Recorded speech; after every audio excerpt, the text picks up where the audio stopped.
What is extremely rare, but people think it's very common? I want to hear what you humans have to say about this topic. Based on movies, I'd say architects. Every professional worker in movies is an architect who goes to work every day with rolled up drawings hoping they are ready for the big presentation that will make or break their career. Big penises. At work right now, so I'm not googling the stats, but if you've ever had the pleasure of perusing through the Craigslist personals, you should. It's gold. There are a ton of women wanting a guy with at least a 9 schlong. 9 must be larger than 90% of pornsters. That's your bottom limit? You have no idea how rare a male genitalia over 9 long is. 2 former co-workers, women, once claimed that they believe 8 inches was the average male genitalia size. They are setting themselves up for a life of disappointment. There are only 13 advertising blimps in use around the world, yet it's so common to see them when there's a football game.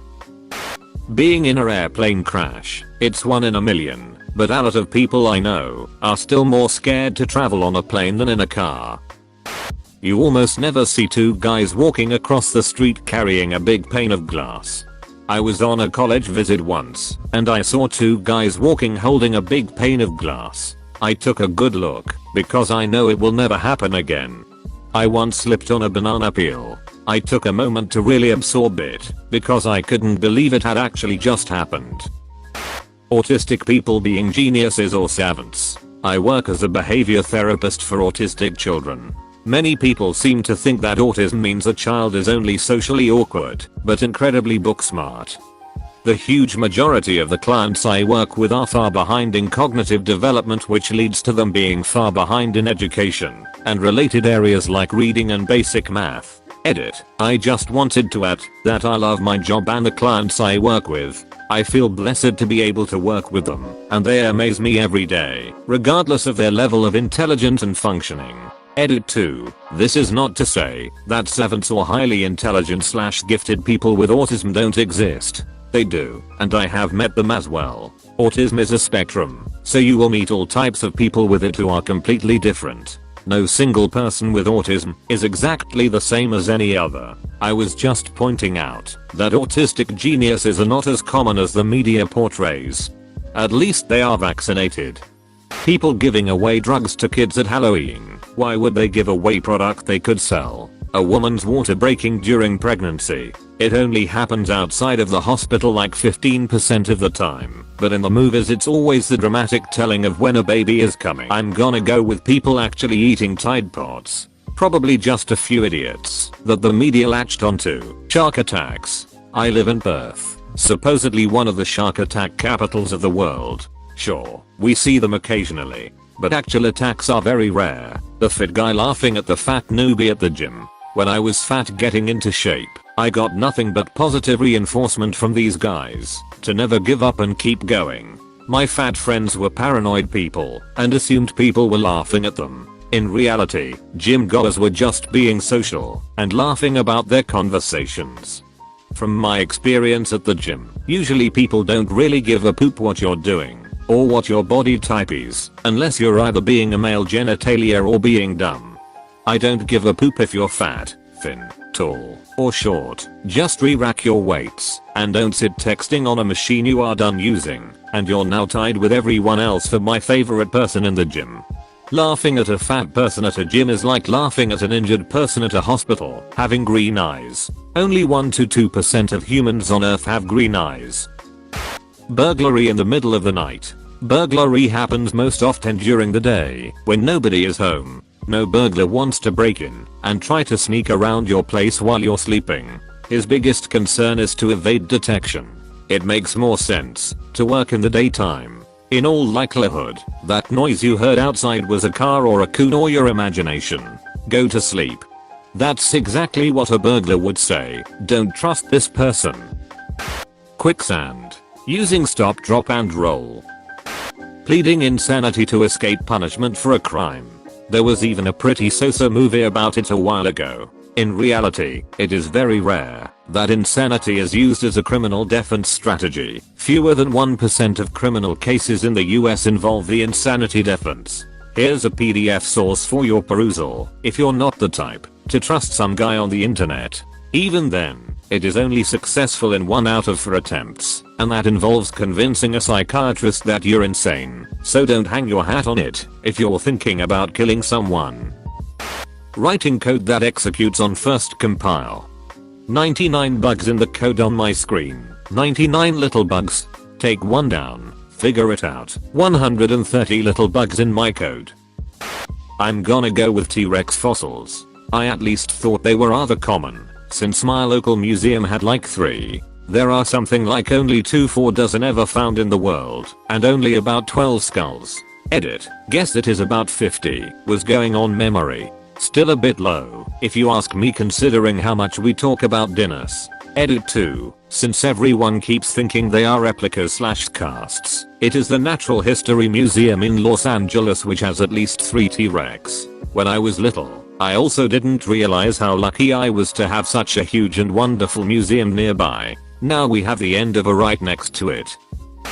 ROSC, return of spontaneous circulation after CPR. I believe the actual success rate is 3%, and those people are very likely to have brain damage. Media would have you thinking it's a great catch-all for any unconscious person. Here's the thing though, a lot of times the CPR isn't what gets them circulating on their own again. What it does, however, is maintain blood flow, so that by the time they get the treatment that will get them pumping again, they are less likely to have brain damage. Yes, the success rate is low. Even lower if it's performed poorly. But even 3% is better than 0%. Hitting a jackpot. That's why casinos exist and are hugely profitable. Heck, late last year in my city a woman won $1.2 million just on a VLT at a local bar. Great for her, but you know it lead to an increase in people burning through their paychecks on those machines.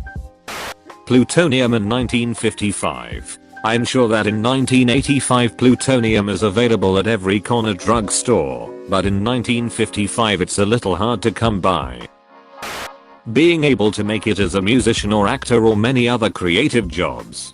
And by making it, I mean being able to earn some serious money or even just to make a living by just performing and not doing anything else. Most of the time, you will have to have multiple side projects that only roughly are related to actually performing. Or so I've heard. If there are people with personal experience in these fields, I'd love to read your comments. Getting killed by a serial killer who comes out with a mask and a knife every Halloween night. How would he have the time to kill that many teenagers?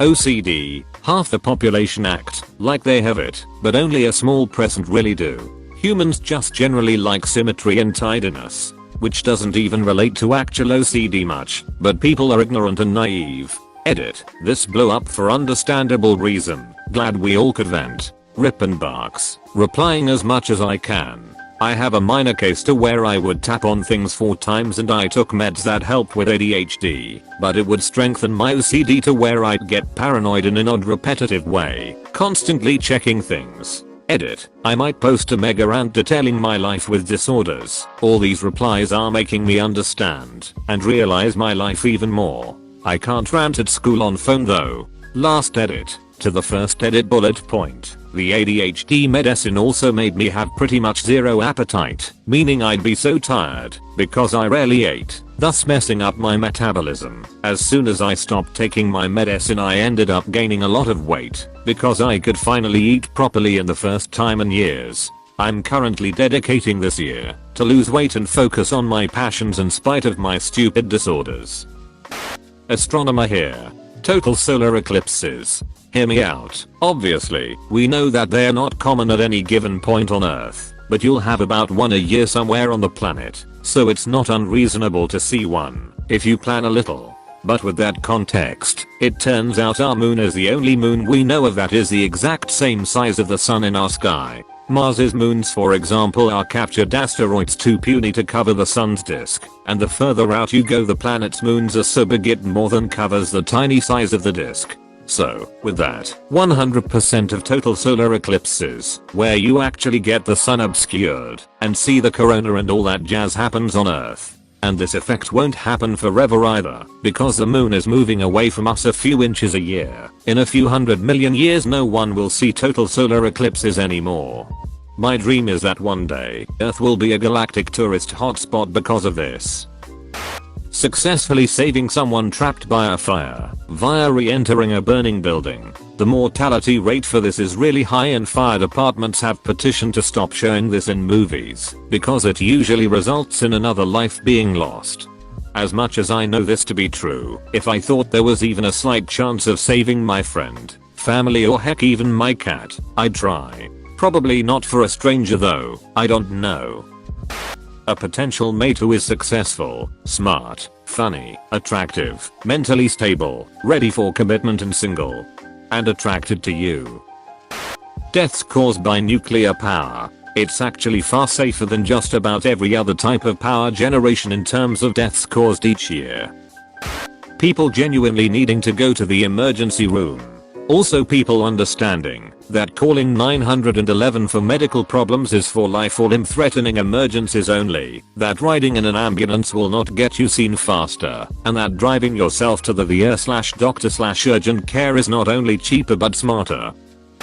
Celiac disease/gluten sensitivity. Despite the prevalence of gluten-free and reduced gluten foods, only a very small percentage of population have an actual legitimate medical reason to avoid gluten. If the BBC has taught me anything, it would be murders in small British villages.